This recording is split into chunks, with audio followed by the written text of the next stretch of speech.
पूरा का पूरा जो मेरे पास ये स्फीयर है इसके बीच में चार्ज है, अगर इस स्फीयर का पूरा एरिया मैं कंसिडर कर रहा हूँ, पूरा क्या कंसिडर कर रहा हूँ मैं, एरिया, एरिया मतलब टोटल सरफेस एरिया, तो क्या मैं ये बोल सकता हूँ जो चार्ज होगा वो उस एरिया के अंडर आएगा, पूरा का पूरा चार्ज एरिया के अंडर आएगा। तो इस ऐसे चार्ज को जो पूरे एरिया के अंडर आते हैं उसको बोलते हैं चार्ज एनक्लोज्ड, चार्ज एनक्लोज्ड। सस्ती भाषा, नो बकवास अगर मैं बोलूं तो बोल सकते हैं charge inside, charge inside the body, क्योंकि एरिया के अंडर आ गया तो चार्ज इनसाइड द बॉडी। तो अब जरा पहले तो इलेक्ट्रिक फील्ड की वैल्यू निकालते हैं। इलेक्ट्रिक फील्ड की वैल्यू मैं कैसे निकालता हूं, इलेक्ट्रिक फील्ड कितनी होती है, k q by r square. ये डिस्टेंस मैंने आर ले लिया इतना तक, तो ये हो गया मेरा r distance, k q divided by r square मेरी इलेक्ट्रिक फील्ड हो गई।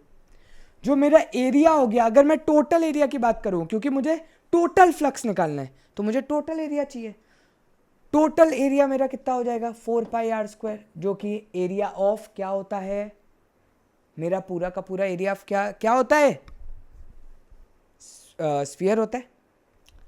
तो अगर मैं फाई टोटल निकाल रहा हूं तो मैं electric field into area total करूंगा, और अगर तुम इन दोनों को मल्टीप्लाई कर दो, अगर तुम इन दोनों को मल्टीप्लाई कर दो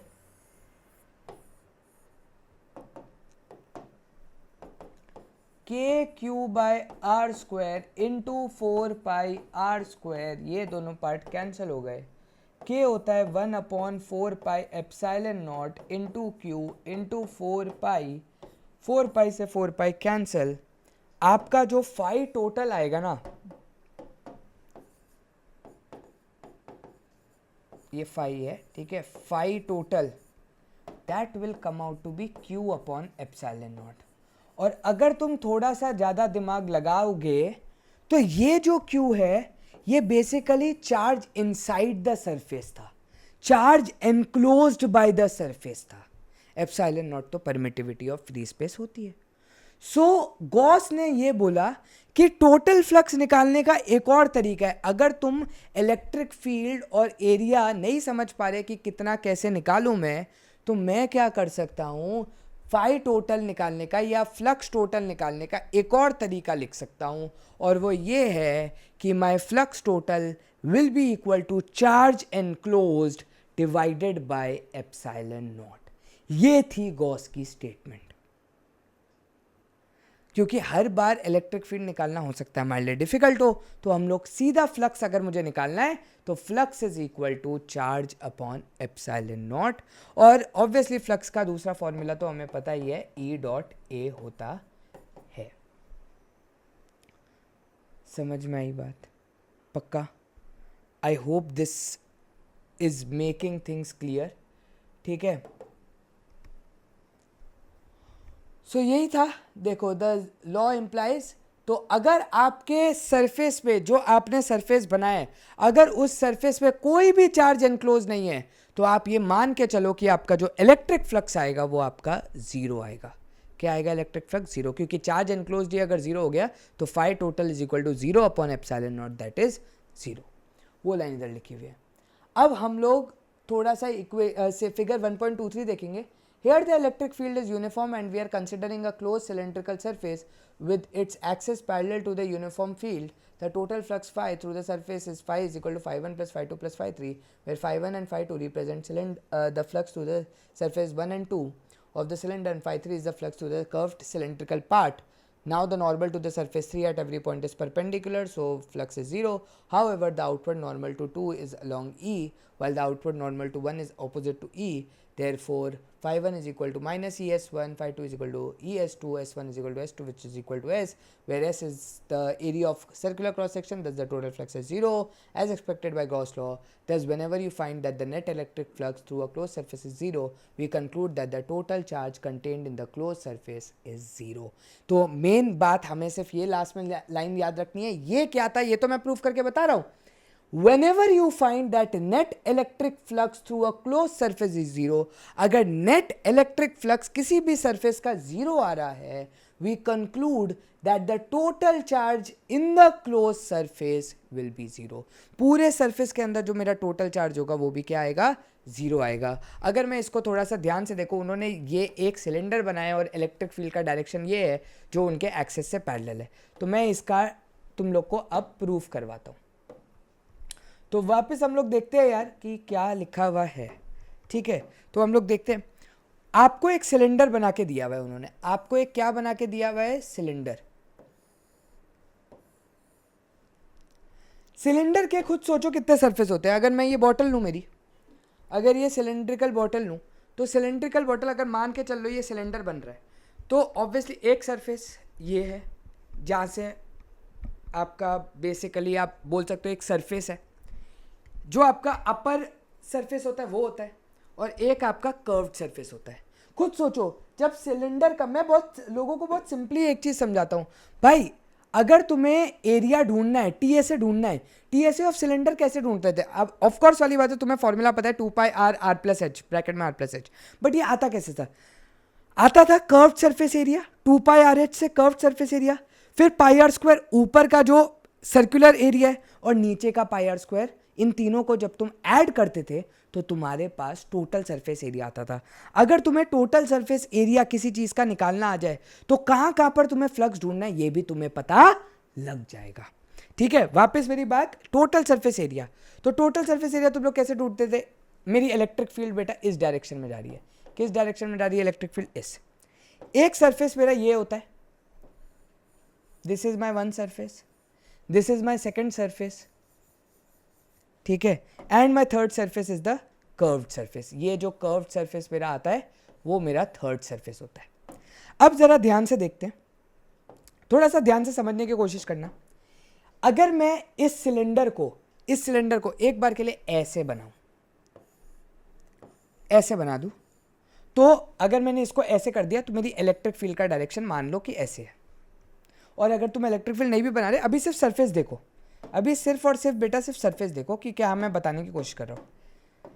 क्योंकि एरिया इज पॉइंटिंग अपवर्ड्स, ध्यान से देखो, एरिया इज पॉइंटिंग ऐसे. मैंने बॉटल को ऐसे रखा है, तो ऊपर वाले सरफेस का एरिया ये होगा. तो एरिया वेक्टर क्या होगा, outward, and it is perpendicular to the surface. Outward and it is perpendicular to the surface, ये होता है एरिया वेक्टर. तो यहां पर ये मेरा एरिया वेक्टर बन गया. क्या डाउन वाले पार्ट के लिए मेरा एरिया वेक्टर क्या होगा, outward and will be perpendicular to the surface. तो ये मेरा एरिया वेक्टर हो जाएगा नीचे की तरफ. अब बात ये आती है कि सरफेस का एरिया वेक्टर क्या होगा. थोड़ा ध्यान से देखो, सरफेस मेरा ऐसे, इस पॉइंट पर अगर मैं एरिया वेक्टर ढूंढूं तो ऐसे बाहर की तरफ जाएगा. इस पॉइंट पर एरिया वेक्टर ढूंढूं तो ऐसे बाहर की तरफ जाएगा. इस पॉइंट पर एरिया वेक्टर ढूंढूं तो ऐसे बाहर की तरफ जाएगा. इस पॉइंट पर एरिया वेक्टर ढूंढूं तो ऐसे बाहर की तरफ जाएगा. तो एरिया वेक्टर अगर मैं बनाने की कोशिश करूं तो मैं अभी के लिए सिर्फ एक एरिया वेक्टर बना रहा हूं जो कि इस डायरेक्शन में जाएगा मेरा एरिया वेक्टर बाहर की तरफ. आई होप ये चीज़ तुम्हें क्लियर हो रही है. अब खुद सोचो, अगर ये मेरा पार्ट 1 है, ये मेरा पार्ट 2 है, ये मेरा पार्ट 3 है, तो अगर मैं फ्लक्स 1 ढूंढूं, टोटल फ्लक्स, अगर मैं total flux 1 plus flux 2 plus flux 3 will be equal to my total flux. Obviously total flux will be इतने से जो फ्लक्स निकल रहा है, इतने से में जो फ्लक्स आ रहा है, इतने से में फ्लक्स आ रहा है. फ्लक्स क्योंकि स्केलर है, सीधा ऐड भी हो जाएगा. ठीक है, अब φ1 की अगर मैं बात कर रहा हूं तो इलेक्ट्रिक फील्ड का डायरेक्शन ये, एरिया का डायरेक्शन ये, E into A into cos theta. अगर खुद सोचो, इलेक्ट्रिक फील्ड ऐसे जा रही है, एरिया भी ऐसे जा रहा है, तो बेसिकली क्या हो गया, कॉस 0 हो गया, क्योंकि दोनों सेम डायरेक्शन में. This is my φ1. My φ2 will come out to be E into A into cos 90. क्यों cos 90? Electric field is in this direction. इसको इधर इलेक्ट्रिक फील्ड आपकी ऐसे है, आप ये समझो ना, इधर का A वेक्टर ये रहा, इधर का A वेक्टर ये है, इधर का A वेक्टर ये है. Electric field and A vector is perpendicular, electric field and A vector is perpendicular, इसने cos 90 लिख दिया. Plus E into A into cos 180. क्यों cos 180? इलेक्ट्रिक फील्ड इस डायरेक्शन में, ए वेक्टर इस डायरेक्शन में, तो टोटल अगर आप देखो ये एंगल पूरा आपका कितना बन रहा है, 180 डिग्री बन रहा है. ये एंगल इधर कितना बन रहा है, 180 डिग्री बन रहा है, ऑपोजिट में जा रहे हैं. तो इस पॉइंट का आंसर क्या होगा, E इंटू ए, क्योंकि cos 0 1 होता है. इस पॉइंट का आंसर तो 0 आ जाएगा, इस पॉइंट पर आंसर आ जाएगा माइनस ई ए. अगर तुम तीनों को ऐड करोगे, hence my total flux will come out to be Aryabhata ji का नंबर. आई बात समझ? तो इसलिए वो बोल रहा है कि अगर आपका टोटल फ्लक्स 0 आ रहा है, इसका मतलब इस पूरे फिगर के अंदर जो आपका चार्ज एनक्लोज होगा, नेट चार्ज जो एनक्लोज होगा, वो आपका 0 होगा. हो सकता है there is plus Q present, there is plus 2q present, but there will be minus 3q also present. So the total charge enclosed in the whole surface will come out to be 0. Total charge. There might be plus q over here inside this. There might be plus 2q over here, but there might be minus 3q as well. So the net charge will enclosed in the surface will come out to be 0. And since the net charge is coming out to be 0, therefore the flux is also 0. ये चीज़ वो यहाँ पर कहने की कोशिश कर रहा है. एंड आई होप आप लोग को ये पूरा का पूरा प्रूफ समझ में आया होगा, क्योंकि अगर यार ये चीज़ समझ में आ गई ना, तो मैं गारंटी दे रहा हूँ तुम्हें एग्जांपल्स इसके बहुत आराम से अब समझ में आने लग जाएंगे. मैं एग्जांपल ये इसके बाद, ठीक है. सो वही चीज़ है, दस whenever you find that the net electric flux through a closed surface is 0, we conclude that the total charge contained in the closed surface is 0. Total charge is 0. तो एक सेकेंड,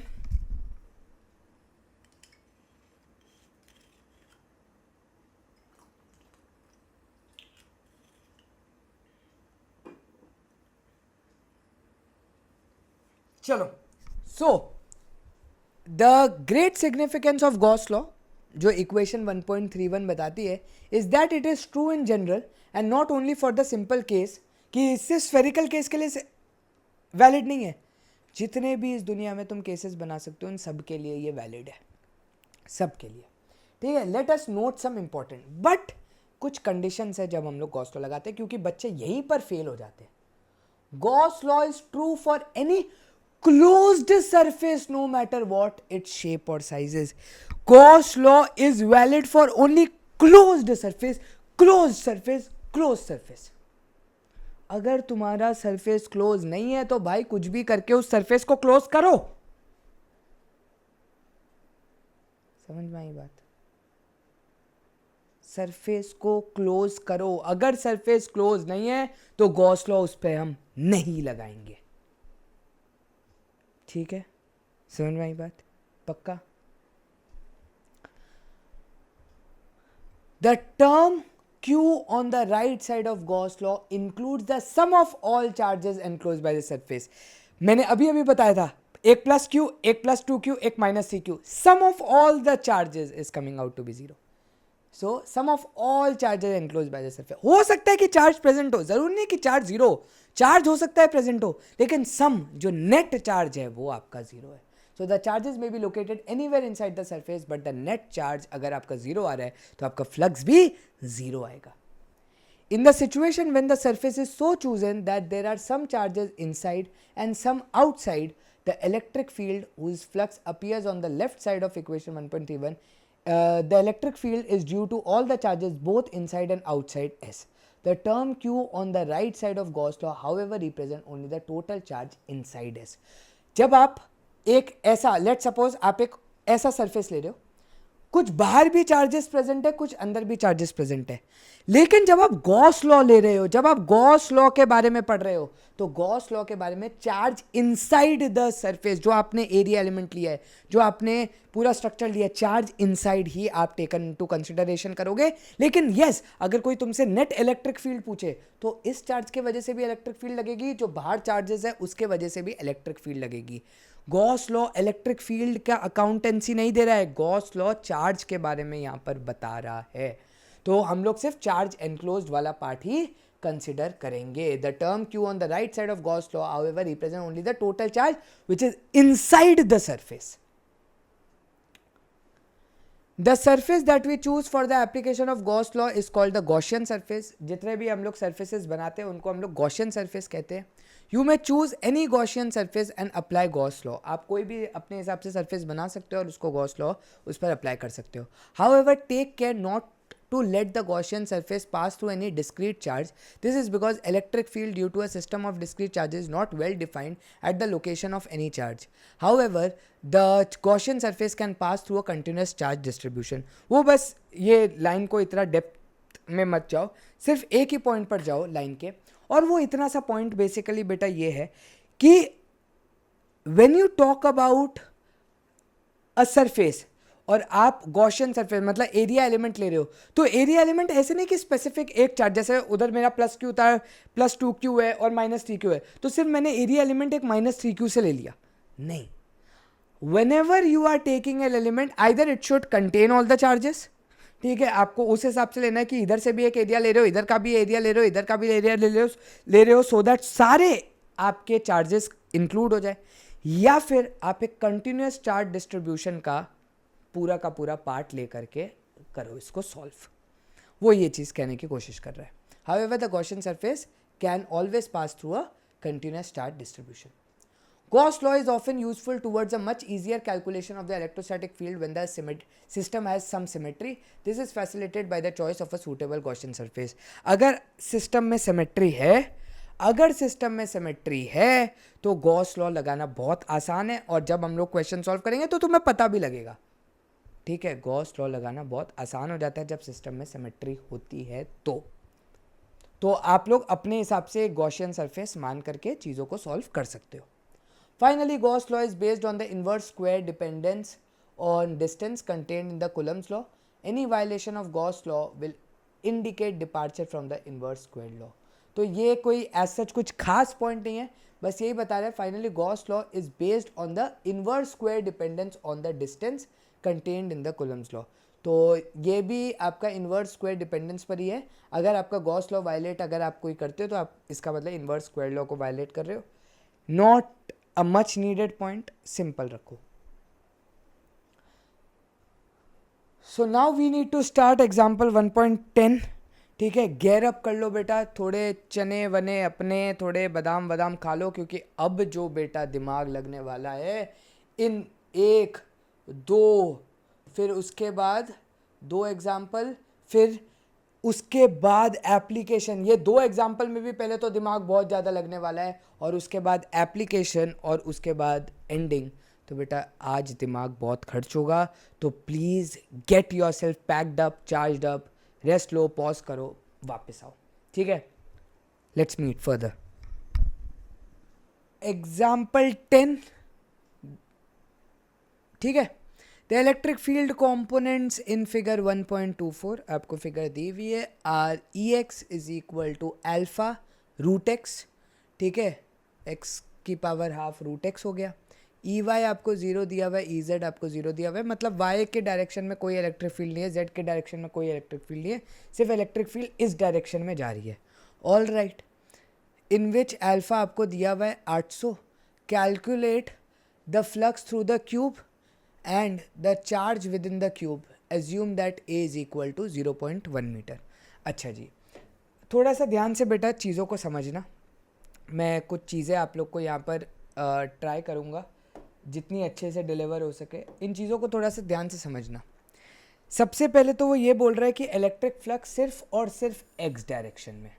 ठीक है, इलेक्ट्रिक फ्लक्स सिर्फ और सिर्फ x direction में.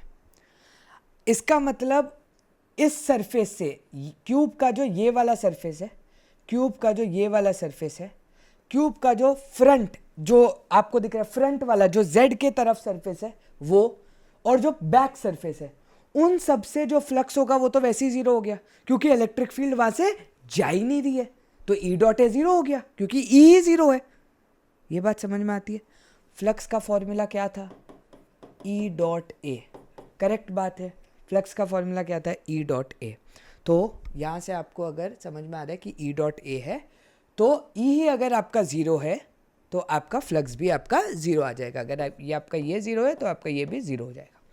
तो simple सी बात है, आपका जो सरफेसेस जहाँ से मुझे फ्लक्स मिलेंगे वो बेसिकली बेटा ये वाला सरफेस एक होगा, क्योंकि ये आपको एक्स एक्सिस की तरफ शो कर रहा है। क्यों? क्योंकि इसका वेक्टर इस डायरेक्शन में, और इसका भी वेक्टर आपका क्या है, इस डायरेक्शन में,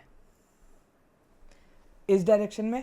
तो इस अगर मैं ये पॉइंट, ये सरफेस 1 मानूं, ये सरफेस 2 मानूं, तो अगर मैं आप लोग के लिए क्या लिखूं, flux 1 will come out to be E into A into cos 0, ठीक है, and flux 2 will come out to be E into A into cos 180 degree. क्यों कॉस 180? क्योंकि एंगल बिटवीन इलेक्ट्रिक फील्ड, जो कि मैंने रेड से मार्क की है, angle between electric field and the A vector is 180 degree. आप देख सकते हो ये एंगल, ये वाला वेक्टर इधर जा रहा है, ये इधर जा रहा है, तो एंगल ये आपका 180 डिग्री बन जाता है। देखो अभी सब कुछ समझाया है, ठीक है, ऊपर ही सब कुछ समझाया हुआ है, तो आप लोग देख सकते हो ये चीज़। ऑल राइट, तो ये समझ में आ रहा है। तो इसको अच्छा, इसको सिंप्लीफाई करके E डॉट ए ही बन जाएगा ये, और ये आपका बन जाएगा माइनस ई ए। अब कायदे से सब लोग को देखने पर तो यही लगेगा भाई, अगर मैं टोटल फ्लक्स निकालूंगा फाई टोटल, तो फाई टोटल तो मेरा फाई 1 प्लस फाई 2 आएगा, जिससे मेरा आंसर तो 0 आ जाना चाहिए। करेक्ट बात है ना, जिस तरीके से मैंने लिखा है उस तरीके से तो आंसर 0 आ जाएगा, क्योंकि E A plus minus E A 0। But question में ऐसा क्या है जो हम लोग ने अभी तक देखा नहीं है, या मतलब पढ़ा तो था बट समझा नहीं है, वो ये है, ये देखो, जो मेरी इलेक्ट्रिक फ्लक्स है, सॉरी जो मेरी इलेक्ट्रिक फील्ड है, जो मेरा ई एक्स है बेसिकली, वो मेरा अल्फा रूट एक्स है, एक्स बीइंग द डिस्टेंस बेटा, एक्स बीइंग द डिस्टेंस। इसका मतलब मेरी जो इलेक्ट्रिक फील्ड है वो नॉन यूनिफॉर्म है, क्योंकि वो विद डिस्टेंस क्या हो रहा है, चेंज होते जा रही है। सिंपल सी बात है, यहां पर अगर x की वैल्यू 1 होगी तो अल्फा रूट 1 मतलब अल्फा आंसर आ जाएगा। x की वैल्यू 2 मीटर तक मैं चले जाऊंगा तो अल्फा रूट 2 आंसर आ जाएगा। 4 मीटर चले जाऊंगा तो 2 अल्फा आंसर आ जाएगा। तो इलेक्ट्रिक फील्ड आपकी चेंज होती जा रही है, वैरी होती जा रही है, मतलब नॉन यूनिफॉर्म है। तो अगर नॉन यूनिफॉर्म है तो ऑब्वियसली यहां पर फाई 1 जब मैं निकालूंगा तो यहां पर एक E1 इलेक्ट्रिक फील्ड मुझे मिलेगी, फाई 2 जब मैं निकालूंगा तो E2 इलेक्ट्रिक फील्ड मिलेगी। हेंस मेरा आंसर 0 नहीं आने वाला, हेंस मेरा आंसर 0 नहीं आएगा इस केस में। समझ में आया? तो कैलकुलेट करते हैं यार, E1 कैलकुलेट करते हैं, बहुत ही सिंपल कैलकुलेशन है। E1 क्या बेटा, alpha root x, alpha into root x मतलब एक्स डिस्टेंस कितना है भाई E1 के लिए, भाई ये डिस्टेंस तुम्हें A दिया हुआ है, ये डिस्टेंस तुम्हें और A दिया हुआ है, ये डिस्टेंस A है, ये डिस्टेंस A है। हेंस मेरा डिस्टेंस फ्रॉम द ओरिजिन मेरा इस सरफेस तक का डिस्टेंस कितना हो गया, A प्लस A 2A, मतलब रूट 2A। समझ में आ गया? A डिस्टेंस यहां तक, इस सरफेस तक A डिस्टेंस। बेसिकली तुम ये समझो ना यार कि क्यूब, मैं क्यूब कहाँ से लाऊं तुम्हारे लिए, क्यूब। हाँ ठीक है, कोई अच्छा ये देखो,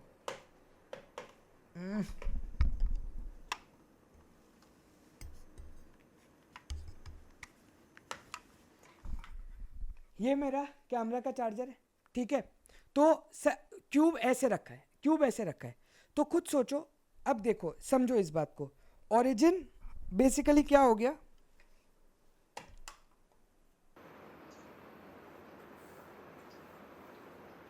अगर तुम लोग ध्यान से समझ पा रहे हो, ओरिजिन मैं हूं, ठीक है, ये डिस्टेंस ए है, ओरिजिन जो मेरा मुंह है वो भी डिस्टेंस ए है, वो भी डिस्टेंस कितना है, ए है।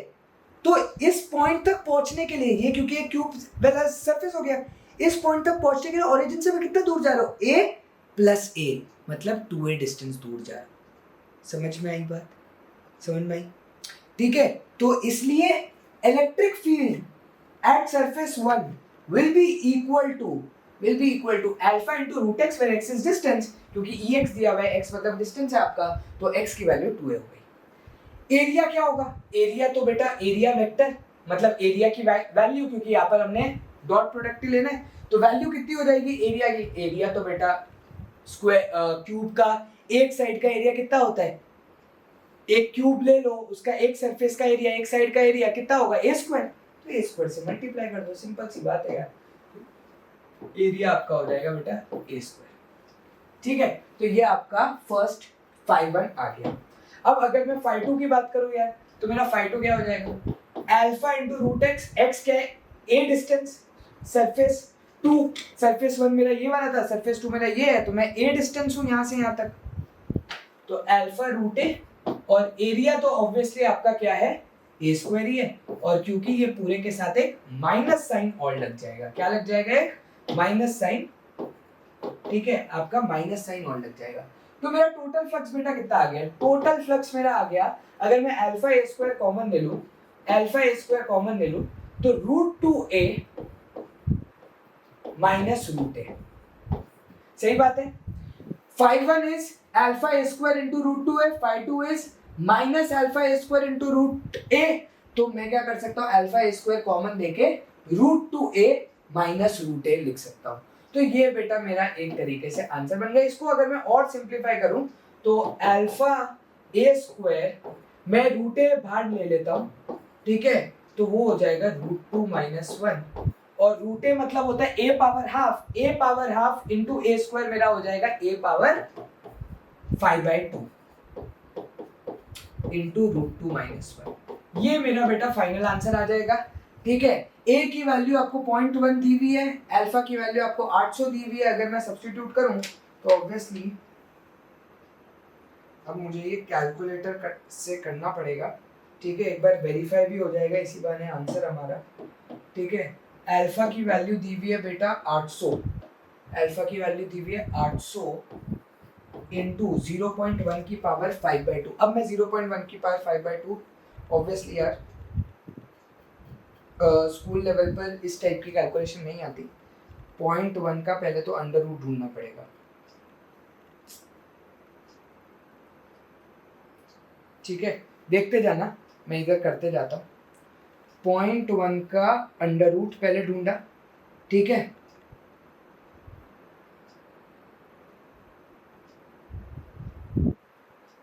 उसकी होल पावर 5 कर दी, होल पावर मैंने कर दी 5, ठीक है, एंड इंटू 1.414 माइनस 1 है 0.414 इंटू 0.414 इंटू 800।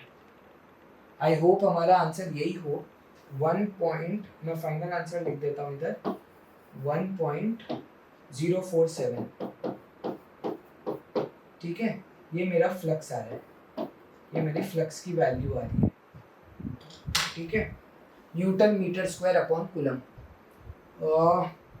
एक बार मैं वापस एक बार चेक कर लेता हूँ, रूट 0.1 0.316 ही होता है ना, 0.316 का होल स्क्वायर, हाँ 0.1 ही आ रहा है, ठीक है। Let's take the value guys, 1.047 मेरी वैल्यू आ रही है। लेट्स टेक स्क्रीनशॉट ले लेते हैं वैल्यू का, कि हम वेरीफाई कर लेंगे कि क्या हमने कुछ गलत किया है क्या। 1.047 आ रहा है आंसर, यस करेक्ट।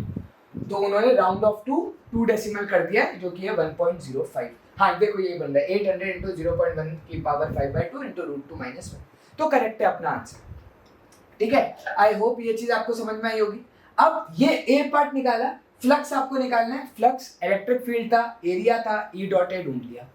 अब वो बोल रहे charge with in the cube, तो खुद सोचो, हम लोग को पता है अगर मेरे पास फ्लक्स आ गया बेटा, अगर मेरे पास फ्लक्स आ गया तो फ्लक्स होता क्या है, फ्लक्स होता क्या है, flux is basically equal to charge inside और charge enclose divided by epsilon naught. Flux की वैल्यू है मेरे पास 1.05 इंटू एप्सिलॉन नॉट की वैल्यू क्या थी 8.854 इंटू 10 की power -12 is equal to charge inside, Q inside. तो अब ये भी मल्टीप्लाई कर लो यार, तो ये भी हम लोग मल्टीप्लाई कर लेते हैं। और मुझे पता भी नहीं है तुम लोग को दिखता भी है इसमें या नहीं, मैं तो बस देखो एक्सपेरिमेंट ही कर रहा हूँ। 1.05 इंटू 8.85 जो कि है 9.3 के आसपास, सो 9.3 इंटू 10 की पावर -12 कूलम आपका आंसर आ रहा है। लेट्स चेक, इसका भी स्क्रीनशॉट ले ही लेते हैं अपन। 9.3 पी, यस 9.3 आ रहा है इंटू 10 की पावर -12 कूलम, करेक्ट, ठीक है। तो चार्ज लगाने के लिए, चार्ज निकालने के लिए हमने बेसिकली क्या यूज किया, गॉस लॉ यूज किया, ठीक है। और फ्लक्स निकालने के लिए हमने basically E dot A use किया, ठीक है। फ्लक्स निकालने के लिए बेसिक कौन सा, क्योंकि मेरे पास इलेक्ट्रिक फील्ड थी, मुझे एरिया दिख रहा था कि सरफेस का एरिया मुझे पता है, ठीक है, तो मैंने ई डॉट ए लिखाया। देखो क्वेश्चन में हम लोग को कौन सा फॉर्मूला लगाना वो कैसे पता लगेगा, देखो इलेक्ट्रिक फील्ड गिवन थी, एरिया ऑफ अ सरफेस पर निकाल सकता था, मुझे ये चीज दिमाग में आ गई क्योंकि ऑब्वियसली फ्लक्स का फॉर्मूला ई और ए से डिनोट होता है, तो मुझे पता लग गया इलेक्ट्रिक फील्ड गिवन है, एरिया मुझे पता है, चलो भाई निकाल लेते हैं फ्लक्स को ई डॉट ए से। फिर चार्ज निकालना था, ई डॉट ए से फ्लक्स आ गया, फ्लक्स का दूसरा फॉर्मूला क्या होता है, क्यू बाय एप्सिलॉन नॉट, तो क्यू आ गया वहां से, ठीक है। तो ये था यार एग्जांपल 1.10, आई होप तुम्हें समझ में आया होगा। अब हम लोग 1.11 करेंगे, पानी पी लो तब तक। ऑलराइट गाइस, तो एग्जांपल 1.11, ठीक है, स्टार्ट करते हैं यार। An electric field is uniform and in the positive x direction for positive x and uniform with the same magnitude but in the negative x direction for negative x. इसका मतलब ये कि origin अगर एक है तो पॉजिटिव एक्स डायरेक्शन में electric field जा रही है, अगर मैं पॉजिटिव साइड लूं, नेगेटिव डायरेक्शन में इलेक्ट्रिक फील्ड जा रही है, मतलब ओरिजिन से दो इलेक्ट्रिक फील्ड जनरेट हो रही है, एक इस तरफ की एक इस तरफ की, ऐसा पहला लाइन कहने की कोशिश कर रहा है। It is given that E is equal to 200 I cap for x greater than 0 and E is equal to minus 200 I cap, मतलब मैग्नीट्यूड वाइज सेम है पर डायरेक्शन अलग अलग है, for x less than 0. A right circular cylinder of length 20 centimeter and radius 5 centimeter has its center at the origin. Radius आपका 5 है, length आपकी 20 है, सेंटर आपका ओरिजिन है, and its axis along the x axis, उसका axis x axis है, so that one face is at plus 10 centimetre, दूसरा face आपका माइनस 10 सेंटीमीटर है। What is the net outward flux through each flat face, what is the flux through the side of the cylinder, what is the net outward flux through the cylinder, what is the net charge. तो काफी आसान लग रहा है मुझे ये question देखने में, तो वापस सेम लॉजिक ही लगेगा। ऑब्वियसली मैं इधर नहीं कर पाऊंगा सॉल्व, तो मैं इधर बना देता हूँ फिगर वाइज, ठीक है ना। तो ऑब्वियसली बहुत वो है कि एक्स एक्सिस पर ही है सब कुछ। तो आपका एक सिलेंडर है जिसका रेडियस आपको 5 सेंटीमीटर दिया हुआ है, ये आपका रेडियस आपका 5 सेंटीमीटर है, ठीक है, जिसको मैं 1/20 मीटर लिख लेता हूँ, काम आएगा बाद में। और दूसरी चीज आप लोग का इसका जो सेंटर है वो आपका ओरिजिन पर लाई करता है।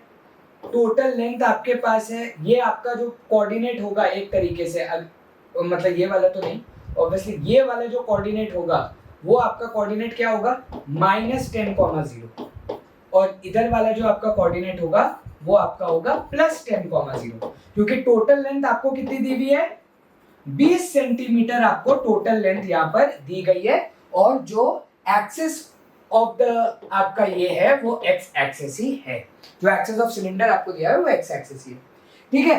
तो इलेक्ट्रिक फील्ड हम लोग को कितनी दी हुई है यार, इलेक्ट्रिक फील्ड वो बोल रहा है मेरी, जब मैं पॉजिटिव एक्स साइड पर हूँ, क्योंकि ये मेरा ओरिजिन है, तो मेरी 200 आई कैप है, इस डायरेक्शन में मेरी इलेक्ट्रिक फील्ड कितनी है, -200 आई, ठीक है।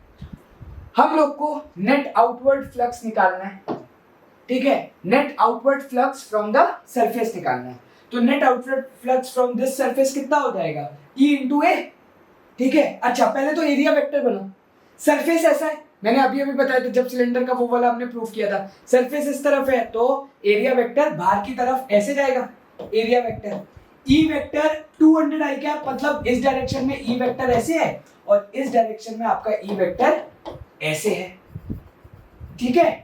तो खुद सोचो, यहाँ पर आपका क्लियरली दिख जाएगा कि E into A into cos 0 मेरा लग रहा है। अच्छा इस डायरेक्शन में मेरा ए वेक्टर कितना होगा, ए वेक्टर इधर जाएगा, ये भी मैंने समझाया था, क्योंकि सरफेस इधर है तो आउटवर्ड निकलता है ए वेक्टर, तो बाहर की तरफ आपका ए वेक्टर निकलेगा, क्योंकि आप ये समझिए ऐसे रखा हुआ है, तो बाहर की तरफ आपका ए वेक्टर निकलेगा, ठीक है। तो बहुत ही सिंपल सी बात है यार यहाँ पर। क्या हो रहा है, हेलो, मेरी आवाज़ आ रही है आप लोग, हाँ थोड़ी सी मुझे लगता है वॉल्यूम से मेरा कुछ ग्लिच हुआ है, ठीक है। तो अब जो बात है बेटा, एक सेकंड, अब जो बात है, हाँ, तो सिंपली कैलकुलेट कर, अच्छा इधर वाले पार्ट पे भी क्या लगेगा आपका, E into A into cos zero ही हो जाएगा। क्यों कॉस जीरो बेटा, कॉस जीरो डिग्री क्यों, क्योंकि खुद सोचो E और A सेम डायरेक्शन में, मतलब कॉस जीरो हो गया।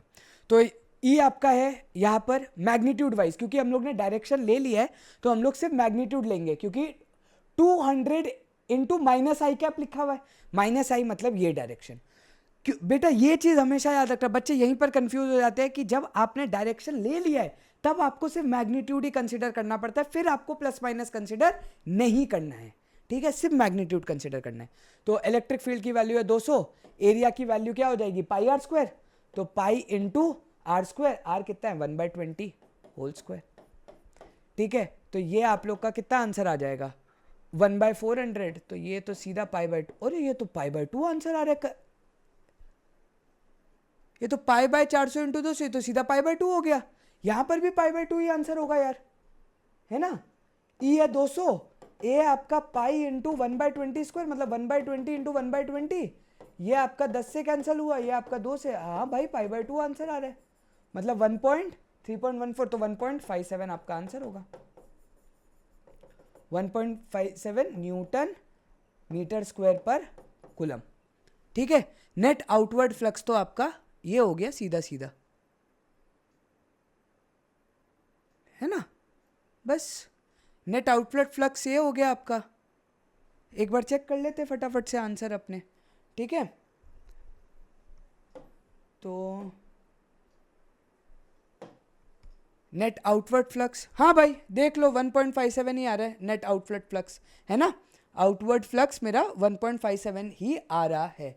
सो what is the net outward flux through each flat surface, each flat face आपका 1.57 आ रहा है। What is the flux to the side of the cylinder, ये तो बेटा हम लोग ने उस दिन भी किया था कि अगर आपको from the side of the cylinder लेना है तो from the side of the cylinder आपका ए वेक्टर इस डायरेक्शन में निकलता है, तो ई और ए आपका 90 डिग्री बना रहे हैं, तो आपका जो फाई है तो वो आपका ई ए कॉस 90 हो गया, जो कि आंसर मेरा 0 आ जाएगा, जो कि आंसर मेरा 0 आ जाएगा।